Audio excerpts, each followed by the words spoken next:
young. I mean, this is personal, and he's young. Well, good evening. Welcome back to Beth Israel. We took a little time off to work on our sound work, but center stage at Beth Israel is back. And tonight we have a wonderfully special guest. Her name is Lindsay Walker, with the Cleveland chapter of the Alzheimer's Association. Good evening. Good evening. We're so pleased to have you here.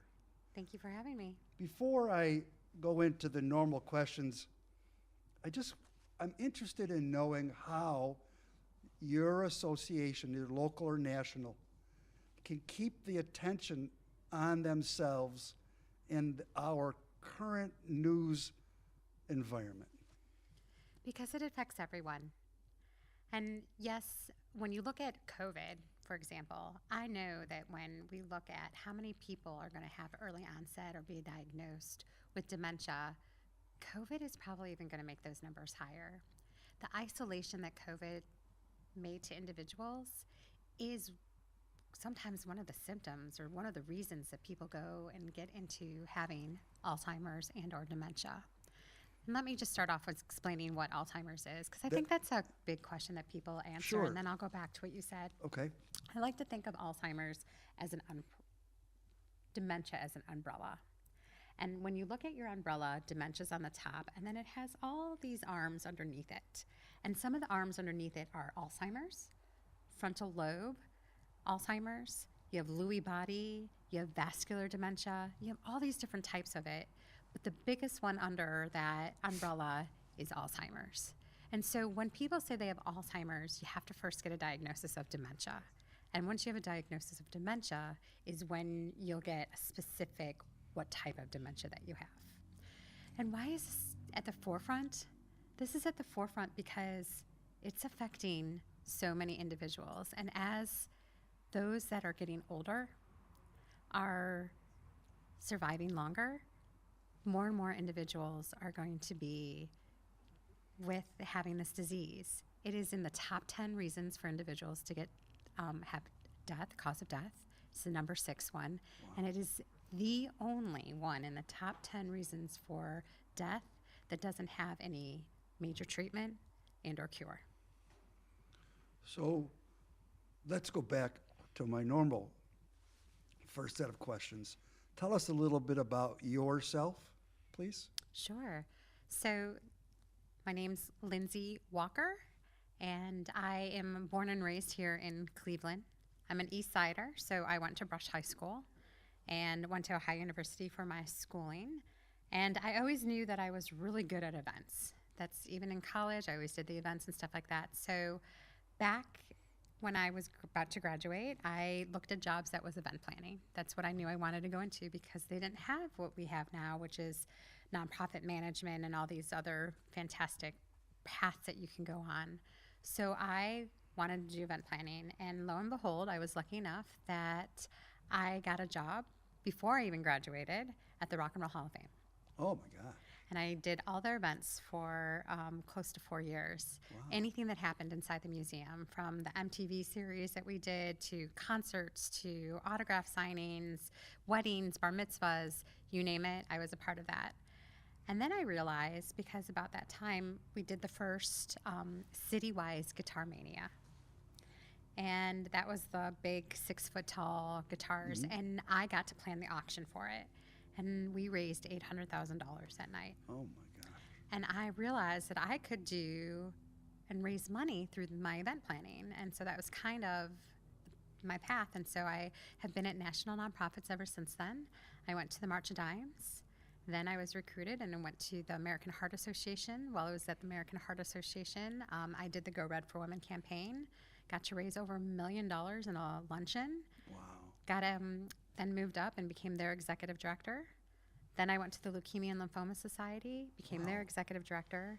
And then about 1.5 years ago, I am now here with the Alzheimer's Association because I knew that this was the mission. This is where I need to be. This is where my strategy and my thought and everything needs to be because this epidemic is so big. So I ask almost everybody that sits in that chair about ambition. It does sound like your ambition was to be a leader and to be a leader in a public service environment.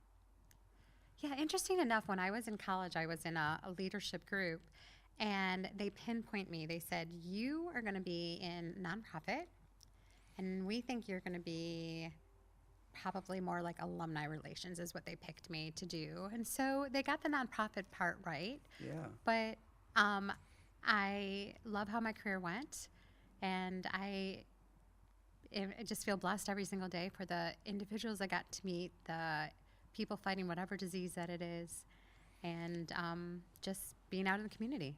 So take a short detour for a moment and tell everybody where your husband is right now. Sure, I'm super proud of my husband. So, my husband has spent it's almost 60 days. March 18th is when he's coming back. He has been on orders. He's part of the Coast Guard. He's a lieutenant commander in the Coast Guard, and he has been on orders to help with the Afghan refugees. And today, he just had a bus of new Afghan refugees in Virginia that came out, and he's done all the logistics to get them here to the U.S. and to have them live in this compound for the next 6 months. Wow. Yeah, very proud. So let's try to spend a little bit of time on the local organization. Sure. Where are you physically located? You know, we do have an office in Avon as well as an office in Cleveland. And I also oversee our Greater East Ohio chapter as well. So I oversee both chapters. So we also have an office in Canton. Our main hub is the Beechwood office. And how many employees work for your local group? There's 22 of us, and we oversee 22 counties. So it's a big, Oh my gosh. big area. Yeah, we're talking from Lorraine all the way to Ashtabula down to Zanesville. So it's a big area. The next group would be the Columbus group, would that be fair? Correct. Yep. Do most rather large cities have their own separate organization? Yes, there's 83 chapters across the United States of the Alzheimer's Association. And so the way I like to say it, I oversee 2 of them. So there's 80 additional chapters across the nation. Wow. So what does a local organization of your group, what are your main goals? What do you guys do that is super important for everybody? Explain that, please. The most enormous thing that we try to do is I feel so blessed, and one of the reasons I loved and came to this association is the mission part of it, the programmatic and care and support. Half of my staff helps families every single day with care consultations, so whatever stage that they're in the journey of Alzheimer's, because it can take years, we help them through whatever stage that they're in, free consultations. We do support groups. We have free education and programming. And then currently we also have a free caregiver relief program. And if you find out or have a sense that somebody in your life or your family or even yourself have dementia, we want to be that first stop shop that you call, because we can help you with everything. We are a neutral body, so if you do need to go to a long-term care health situation, we can give you some advice and help you, or at least get you on the right path to that. If you have financial questions, we're here to answer that. We don't have any type of relationship that we're strictly to any type of hospital or any long-term healthcare situation. We just want to do what's best for each individual. And I don't think people realize all that the association does. So that's what we do here locally. With that, we drive with the fundraising. And so we have 3 major events that we do on the fundraising side. And then we also go towards research. We are the largest nonprofit organization that funds Alzheimer's and dementia research. So how you describe your local chapter, is that fair that all the local chapters are somewhat similar? Absolutely. And we want to be in the community. So when you even look at all of my support groups, or you look at my fundraising walks, I have a 22 county, as I told you, but I do 10 walks within those 22 counties. And we have probably 30 support groups. So we are in the needs and meeting the needs of the community and what they want. So what would you consider to be the most difficult part of your workday? I would say the most difficult part is that right now I cannot give hope to somebody who has the disease. And it's unfortunate that it's going to be the cause of death for individual if they get that diagnosis, that I can't give them the hope just yet. We're close, and there's some very promising things out there, but I don't have a survivor. This is the first mission that I've ever been a part of that I can't hug and meet a survivor. And I mean, I just can help and ease the burden of the journey. Does it, with the different associations that you've had with awful human frailty, is there always some level of denial at the beginning that this is really happening to the person? I don't think it's as much of a denial as I've seen with Alzheimer's because it's been such a big stigma. And I think kind of also going back to what you said is, why does it stay this front? You know, Alzheimer's and dementia get confused a lot of times when you go to your doctors with mental health. I mean, they're line in line, and there's such a big need and push with mental health that we are getting more of a focus on Alzheimer's and dementia as well. Whereas if you get a diagnosis with cancer, you have to do something immediately about it. Whereas when it comes to Alzheimer's and dementia, people can go years and they just think it's because they're getting old. Really? Oh, yeah. And I think that's part of the problem is we are getting individuals so late in their process that we can do more when they get a diagnosis of early onset Alzheimer's. So late would mean that so many things are happening that should have been reported to you much earlier? I wouldn't say it would report it to us. It would be reported to their doctor. I understand. But Okay. one of the things that we're working on is getting the opportunity to go into the health systems and making change. So when you go to the emergency room, they know how to properly diagnose dementia or Alzheimer's. I mean, I've heard stories so many times of individuals that are put in the wing of mental health because they didn't realize what it was about. And so we need to change that. We also need to know that you don't have to just go to a certain type of doctor to get the diagnosis. It should be your primary care. I mean, as I look at the possibility and where we're going, there's going to come a time where just like you get your cholesterol or you get your sugars and you get your blood taken, there's going to be a test that's going to be able to tell you where you are with dementia.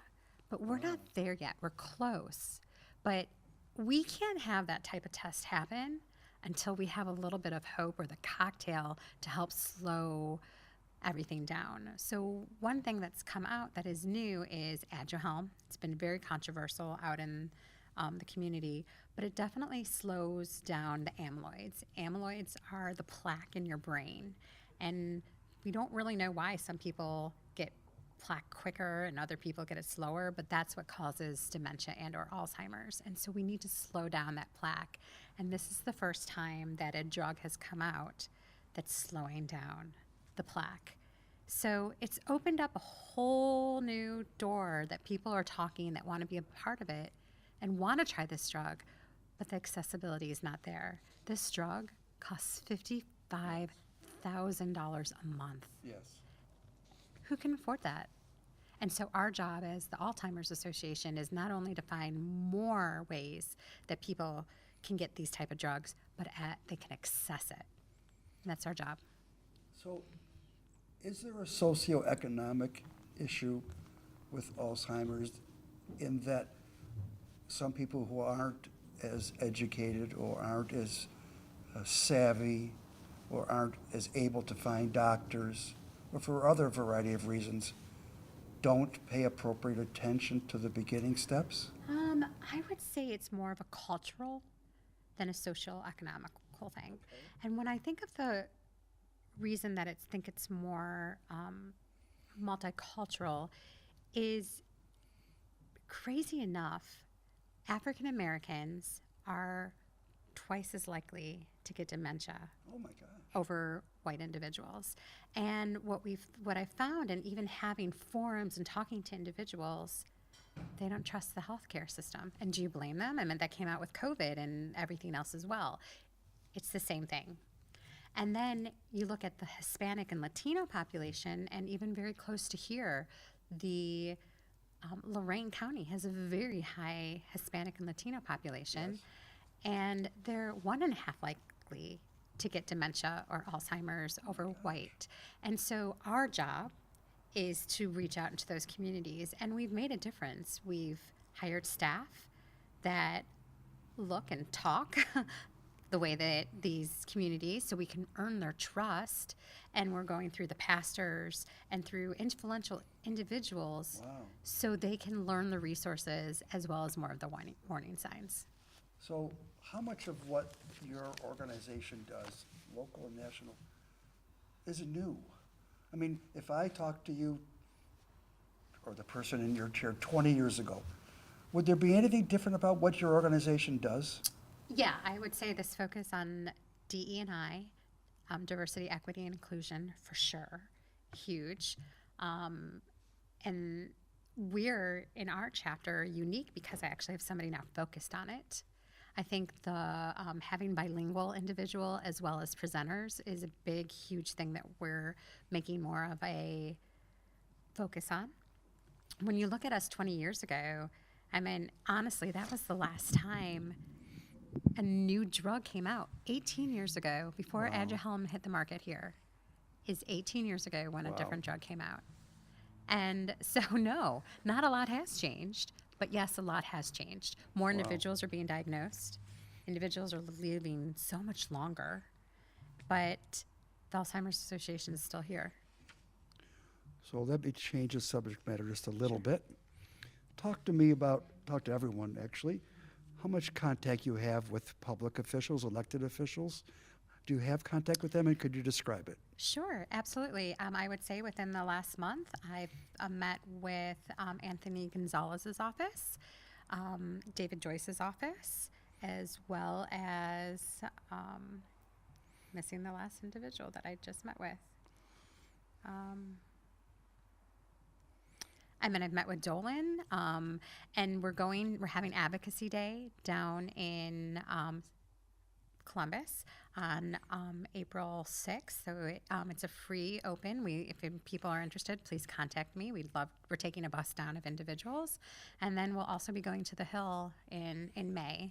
Our top individuals that are really our advocates, a part of our advocacy that want to go to the Hill, will be going there in May. So we do. This is a big topic for many of them. Oh, it was Senator Brown. Apologize. That was the last individual that I had met with his office. Yeah, Sherrod Brown. Okay. That was the last individual I'd met with. And they all have been great to work with, no matter what side of the house that they are on, what side of the party, I should say, that they're on.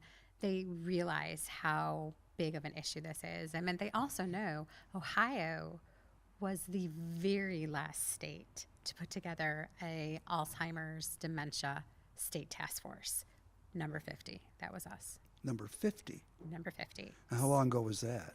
Just a few years ago, probably like 2 years ago. And so just recently, the ODA, Ohio Dementia Task Force, has had focus groups because they're coming up with their plan.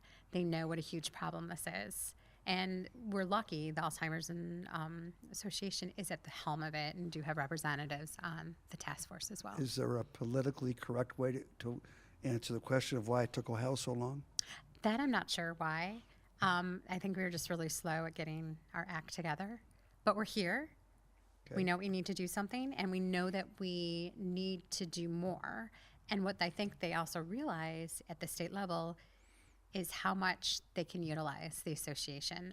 We're neutral. I mean, I always say our main color is purple. We're not red. We're not the Republican side. We're not blue. We're not the Democratic side. We are in the middle. We are the neutral party. We are purple. Medical professionals. Are there professionals in this, with our great system of the clinic and UH and are there, and SUMA, of course, are there medical professionals in this community working on your issues? Yeah, so, not only are they so overwhelmed because there's not enough of them. So if you need a good hospital or, profession to go into, working with those that are diagnosis for dementia or Alzheimer's is a great way to go because there's not enough of them.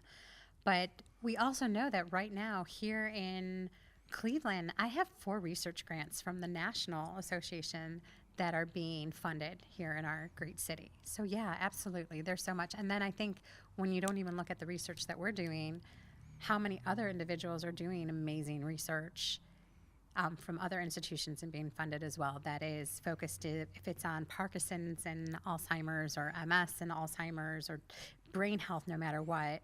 It's a major, major thing that it's a nut that we have to crack. And do you believe, even with what you just said, are we utilizing our local health institutions sufficiently? Or is there a way, again, being politically correct, of saying there's more they could be doing? The only thing that I say that I think we could be doing differently is I think we need to have it where everybody's almost in the same system or goes through the same type of prognosis when they come into the emergency room. So if I went to anywhere, it should be the same system, and then information about dementia and Alzheimer's should go into the same system. We're trying to change that, but it's more of a slower thing. So we are working with the health systems to change that. I would also love to see the health systems that as soon as someone is diagnosed, they're like, you need to call the Alzheimer's Association. And I don't know if I always think that's happening. I mean, just some of the groups, I do think that they do a very good job, and we have some amazing social workers out there that are such fans of ours, but I think I just wish it was automatic, because it's the only way that we can help everybody. What I hate the most is people are like, I wish I would have known, or I didn't even know that's what you did. That's the worst thing I can find out. When you drive down Carnegie, you see a cancer hospital in every big city in America. In Buffalo, where I'm from, Roswell Institute. But you don't see Alzheimer's hospital wings. You don't see the Joe and John Smith Alzheimer's wing. Am I correct? I mean, there is the clinic has its own hospital, the Lou, and I just went, my apologies, it starts with an R, and I should know that. So, but the clinic does have their own. They all have their own wings and their own doctors, but I wouldn't be surprised if it changes. I mean, when you're looking at how many individuals, I mean, right now just in the Cleveland area alone, and when I talk about Cleveland, I'm talking 5 counties, Lorain, Lake, Chiaga, Cuyahoga, and Ashtabula. There's over 50,000 individuals that have a diagnosis of dementia. Oh, my God. In the state of Ohio, there's 220,000 individuals. It's an epidemic, and they're expecting it to continue to rise and to continue to go bigger and bigger. And that's why I said COVID has had a huge impact on nursing homes, individuals in nursing homes. We have seen the impact of individuals that have gone downhill very quickly of the isolation, that I'm afraid that our numbers might get even bigger than we were expecting. So COVID is, with Purim coming, is just about 24 months old. Yep. There were many months where we had delayed surgeries. Mm-hmm. I'm just guessing there were delays in the environment of trying to diagnose Alzheimer's, when people couldn't get into the doctor, couldn't see their doctor. You can't do some of this stuff on Zoom calls. Mm-hmm. Is that a fair statement that the COVID may have had that part as well in the diagnosis? I would definitely say, and I think people didn't realize that they need to get diagnosed. I mean, that's the one, I guess I'm going to say the one blessing is Aduhelm, which came out last June, mm-hmm. that cost $55,000 per month. If it did anything besides being controversial, is it really pinpoint that people need to have conversations with their primary care doctor. And so Dr. Kathleen Rogers, who's part of the clinic in Akron, she even said her phones rang out the wazoo after Aduhelm came on the market, because it was that hope. So at least it got people talking, trying to get in. And I think that more than probably COVID, that controversy and that being in the news and that coming out everywhere really has been starting to talk in a lot of ways for people to get out to their doctor and to get diagnosis. And maybe mom or dad isn't just forgetful. Maybe it really is something more than that. And so sometimes people ask me, Lindsay, how should I know if it's just forgetfulness or age? And so my test that I always think of when you know your loved one is go bake or cook with your loved one. If your loved one has a lot of trouble following a recipe, they don't know how to measure out a third of a cup or follow what they need to do, then that's more of a tall tale sign.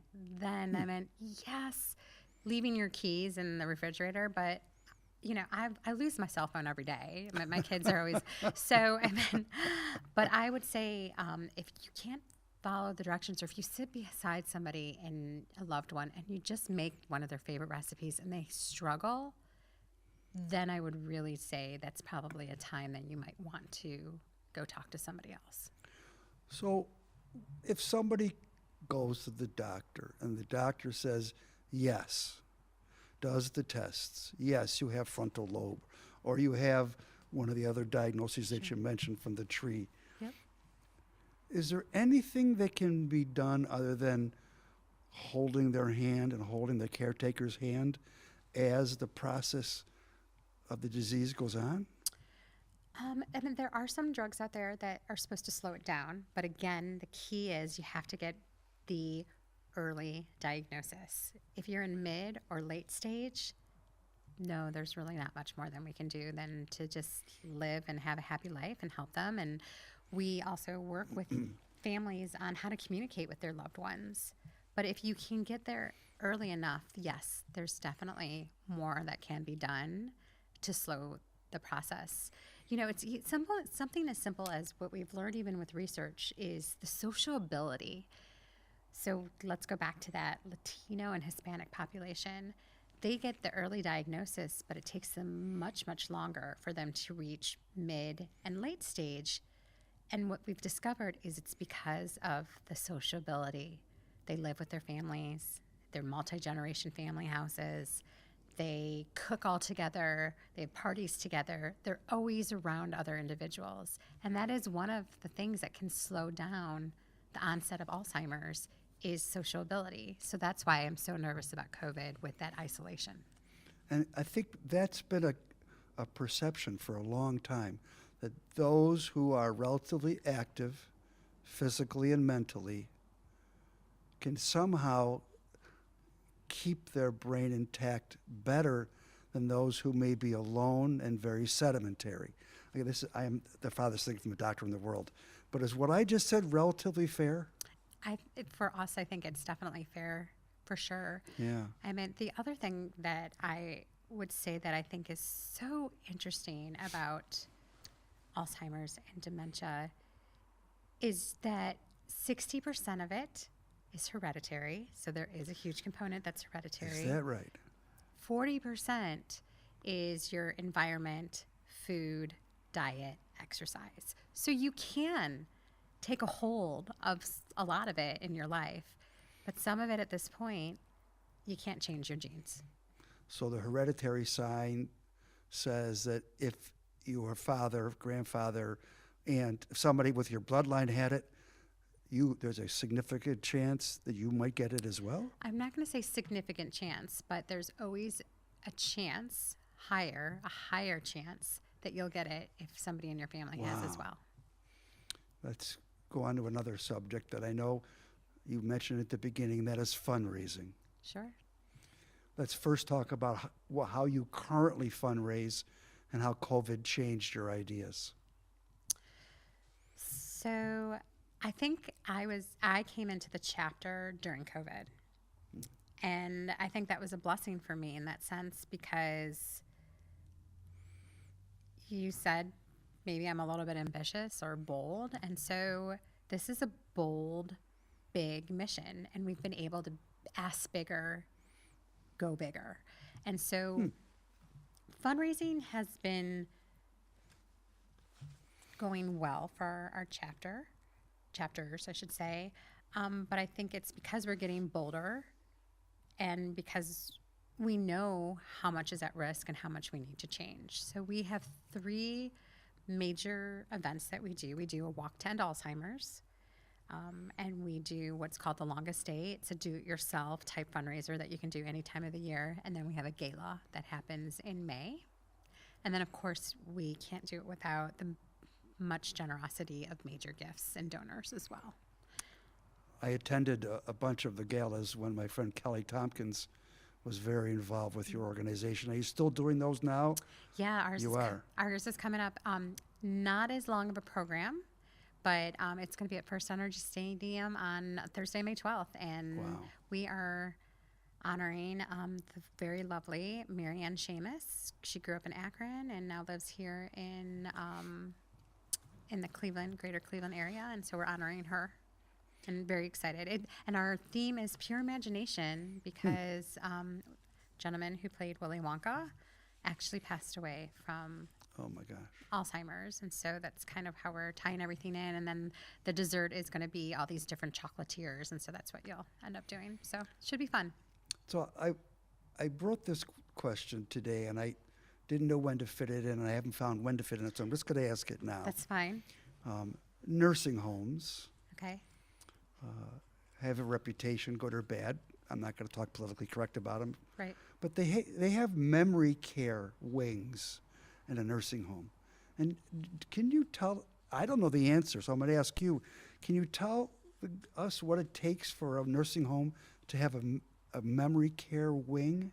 What that means? Sure. So it means that their staff has extra training. Many a time, majority of the time, is they have extra training through the Alzheimer's Association, Through you guys. and they get Wow. certified on having memory care. So your organization provides that training We do. and provides a certification. We do, yes. It doesn't come through, I mean, this is part of being part of the national office. So Okay. it doesn't come through my office per se. I don't have somebody who works on that, but it is an arm of our national office that they can have certified training in memory care through our association. Tell me who your mentors have been. Gosh, I've been so lucky. I would say the best mentor that I have is my mom. I mean, she. Hello, Mom. Yep. My mom is the most amazing, strong-willed woman that I know, and we have a great relationship, and very close relationship. We're one of those. I mean, my mom lives with me full time. She's fine. She's what I call my Grammy nanny.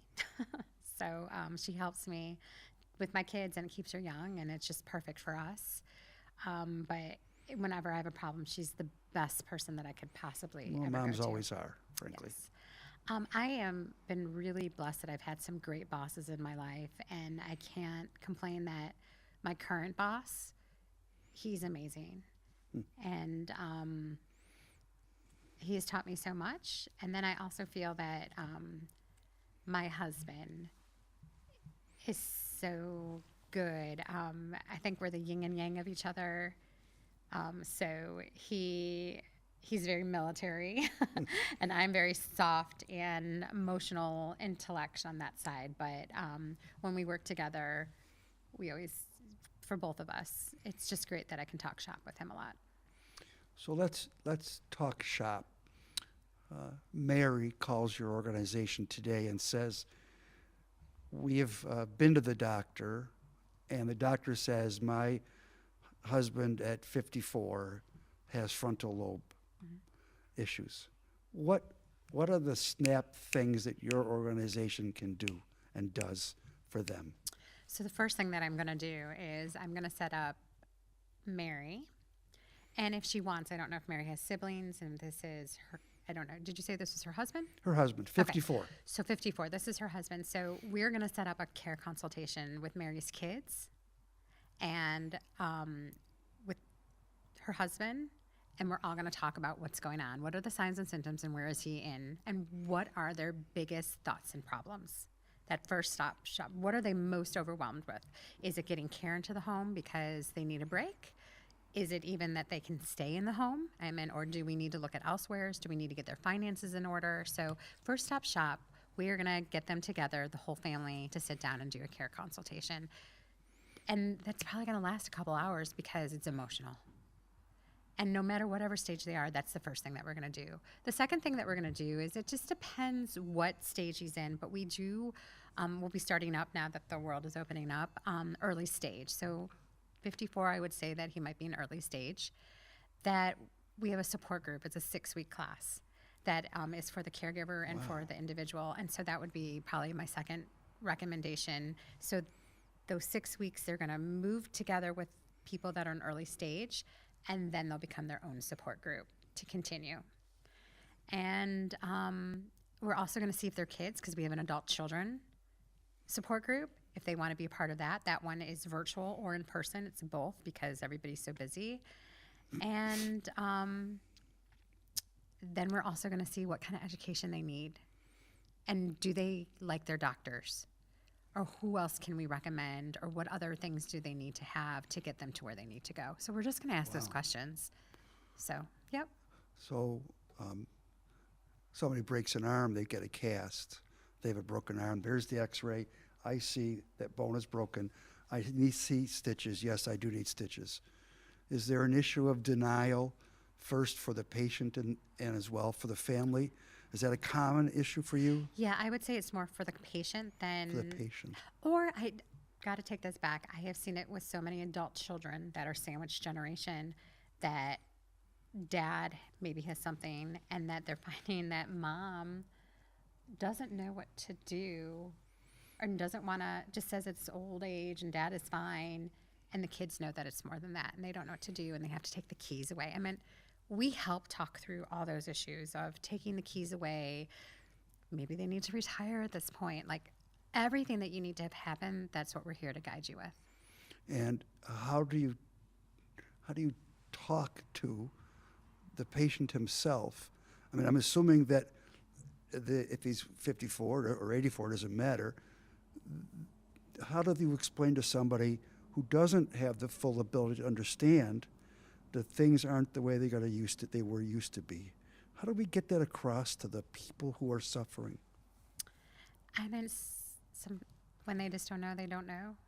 They don't know, I mean, sometimes we can't. We just have to agree with everything that they said. So my stepfather had dementia.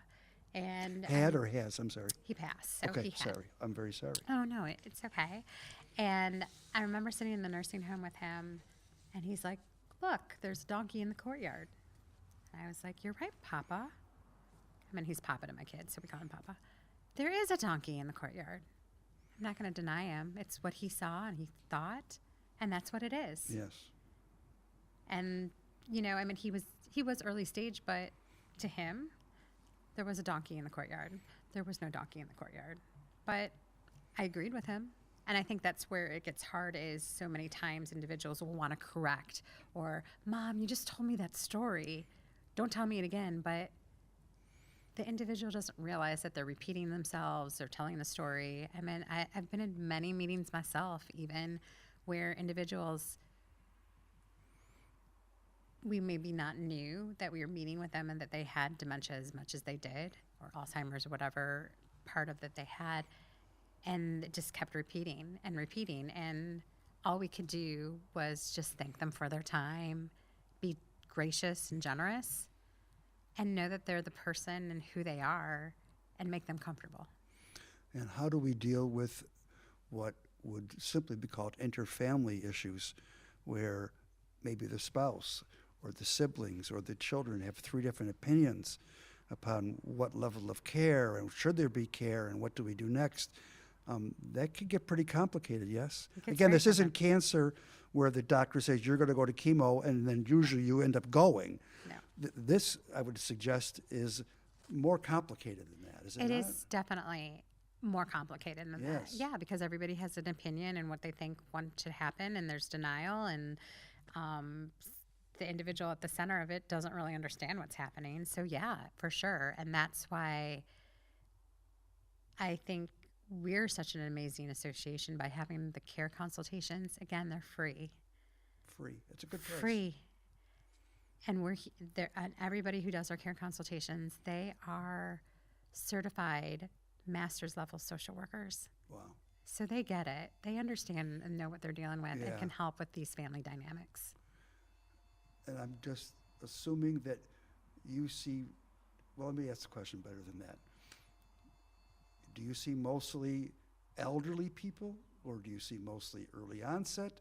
Or is it, can we say it's 50-50, or is it 1/3, 2/3?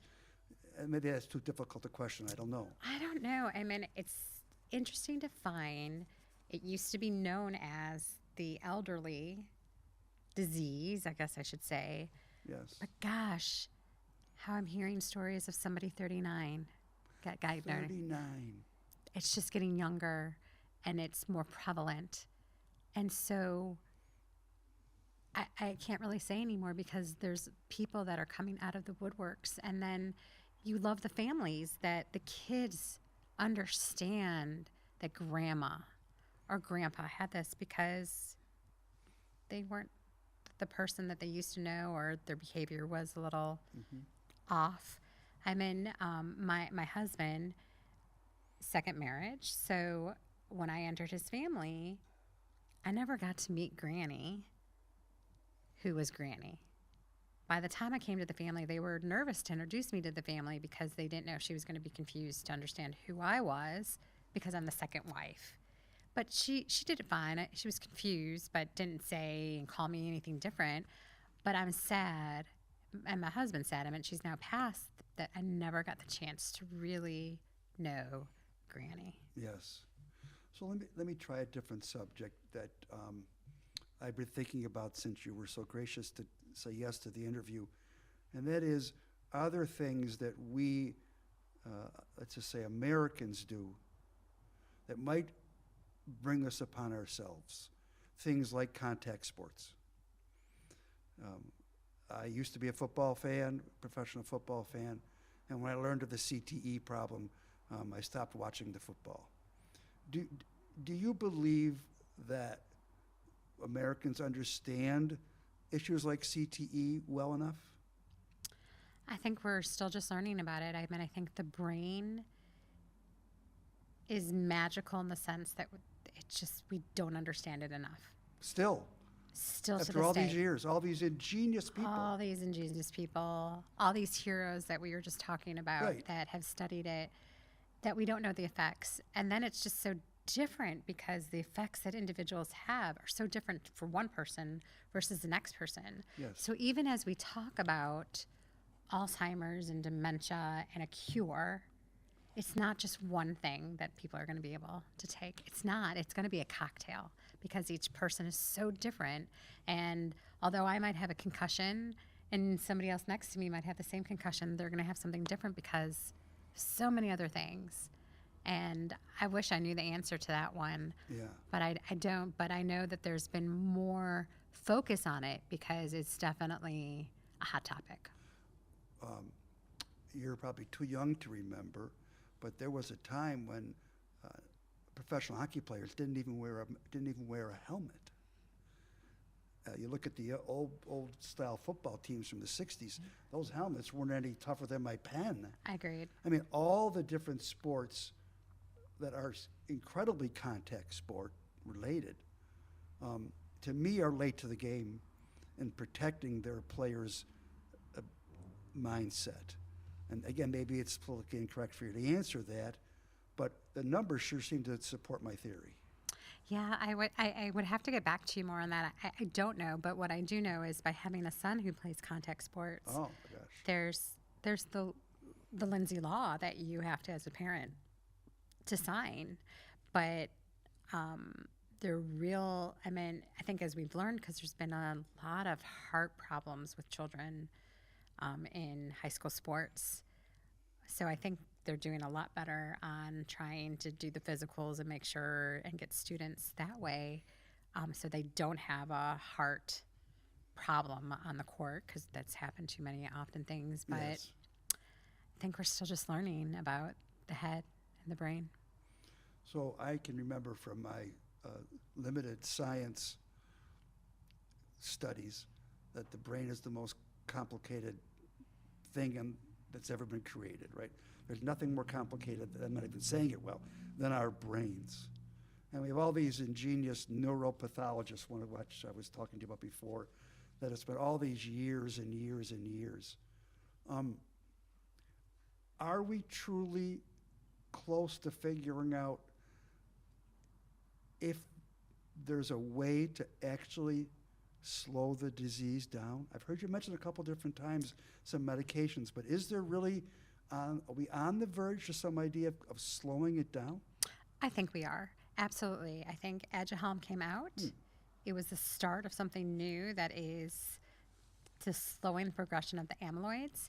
And very soon there's supposed to be a couple more new drugs that are supposed to hit the market as well. Not as controversial and also not as hopefully expensive as the other ones.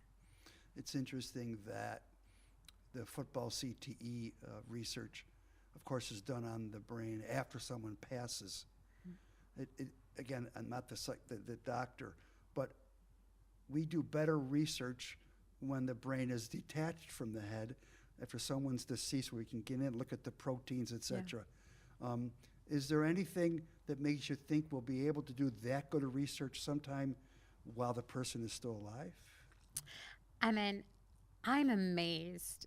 Thank goodness we have amazing, smart people that do research. Yes. When I go and walk through and find out what they're doing and how they're transmitting this into mice and seeing if it takes or doesn't take or slows progression, that they even came up with these type of thoughts and then, put something into a mouse. I mean, I know I saw one research component where they kept showing the mouse the same type of memory thing that they had to do, and if it was affected by the amyloids or not the amyloids, and just the hours and the brilliancy of them. I mean, that's why I think I'm more on the fundraising side, because I'm not that brain as well. But I do think we are getting closer. When I hear our national CEO talk, Harry Johns, about where we are, and then 18 years it's taken, and then we finally had a new drug on the market. Yes. And then to know that we're going to have a few new drugs, you just needed that one, just like it happened in cancer, if it happened in heart. You need that one to hit the market, and usually it starts flooding with other ones as well, and that's what I'm hoping is going to happen here as well. Is the hardest decision to talk to a family about when this patient has to leave the home for some type of care in a facility? Is that the hardest conversation that you sense in the process? Well, I think all of them are hard conversations. So I think it just depends on the family. I mean, sometimes when you have to have somebody go to a home that they can't stay at their house any longer, I'm sure there's some guilt and relief. Because, yeah, when you think of the caretaker, and one of the reasons we started this caregiver relief program is their job is 24/7. And I know there's a book out there, it's called The 36-Hour Day. And it talks about being a caretaker to somebody with Alzheimer's. 36-hour day. Because you don't get a break. So I'm going to talk about a gentleman. I'm going to call him Jeff. He's here in Cleveland. He is an only child. He was in New York pursuing an acting career. And then father died when he was very young. So mom got the diagnosis. And so he came home. Now, not only did he have to learn how to take care of mom, but he had to learn how to take care of a house, a car, because he didn't have a car in New York. New York, yeah. And take his whole entire life. And so he's part of our caregiver relief program, so he can at least go work out. And then somebody else comes into the home to at least, because there's pride. He's a young man, and he has to bathe his mother. And she was very, as he described it, she didn't feel comfortable with her son, and he didn't feel comfortable. So he has, and now through a program from ours, at least somebody to come in so they don't have to have that uncomfortable situation, that they can at least take care of his mom and bathe her and change whatever needs to be changed to keep the dignity. And I remember when I've had a couple different instances where friends have told me that there's adult daycare. There is. Describe what that means. So there's a couple different types, and they have been not happening because of COVID, but they're starting to back open again. One that I'm very, very fond of is where they have everything on site. And so they have a doctor on site, they have somebody to do your hair on site, they feed you, they do activities with you. The best way I can describe it is it's like camp for an adult, but they're in a very safe, it's a very small ratio of so many people to one type of nurse or aide. And so like the podiatrist comes in once a week, they can get their nails done. And so there's all these extras they can do as well. And it also then gives a break to the caretaker, if it's the husband, if it's a child. I mean, so many stories I have heard of adult children all taking turns and all have a night that they have to stay with a parent. Yes, yes. And that's draining, and they do these for years. And so my goal is if we can come in and help relieve a couple nights or a couple hours to give somebody a break that they can be with their own family, that's what we're here to do.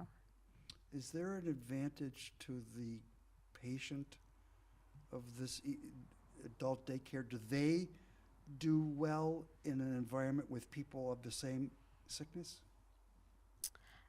You know what, that I'm not sure about, because since I've been with the association, there hasn't been adult daycare. And so I haven't really gotten to talk them in. It's been mostly people stuck at their homes.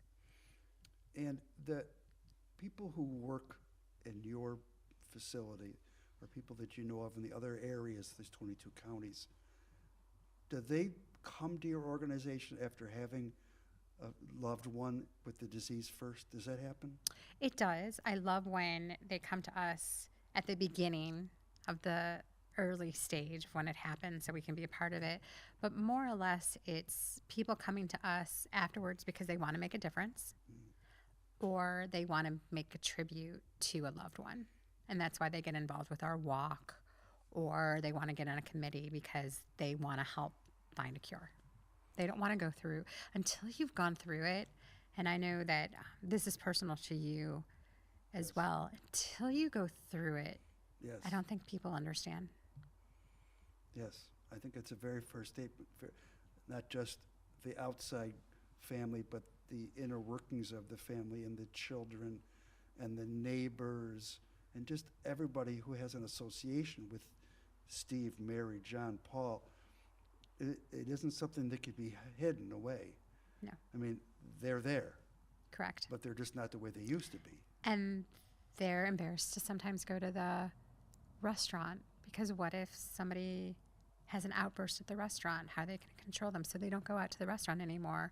Although, you know, we like to give cards out that if they do go to a restaurant, they can let their server know that there shouldn't be a stigma on people with all types of whatever's happening in their Yes, life, yes. that the waiter, if they repeat themselves 6 times, will understand and have the patience for them instead of not knowing. So those are some things that we try to do to make the life easier.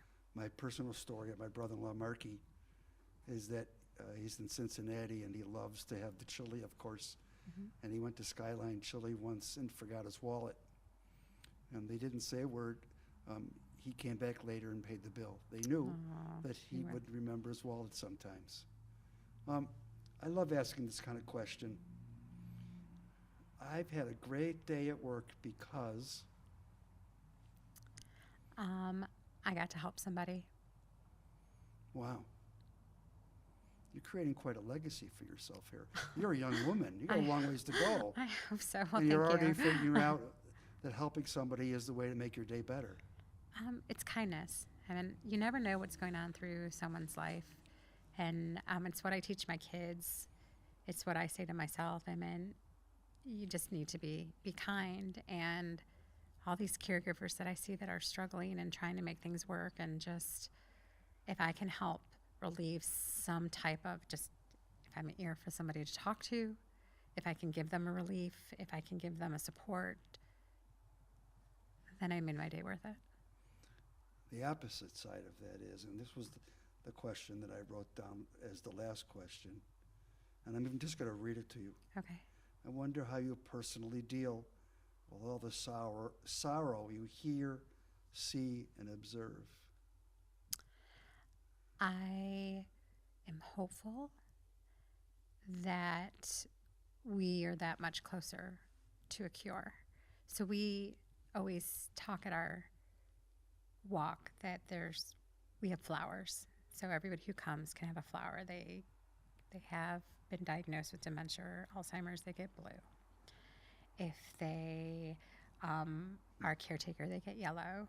If they support our cause, it's orange. And if they are somebody who has lost somebody, they're purple. And then we always have somebody hold one white flower because that's the future, the survivor. Wow. And that's what we're working for every single day. I am more than fine if I don't have a job one day and the Alzheimer's Association is gone. I don't know if I think we'll ever be gone, but wow, to be a part of something that we can say that we eliminated this disease Yes. would be the biggest blessing ever. And until that happens, your goal is to help people manage their way through it, yes? To help them manage weight, and then to also bring the awareness out there so people can feel safe and find others that are like them. And then also the hope that we're going to be to cure, that my children don't have to worry about this disease one day. Yeah. It's been wonderful speaking with you. My gosh. Well, thank you for having me. I hope everybody has enjoyed this as much as I have.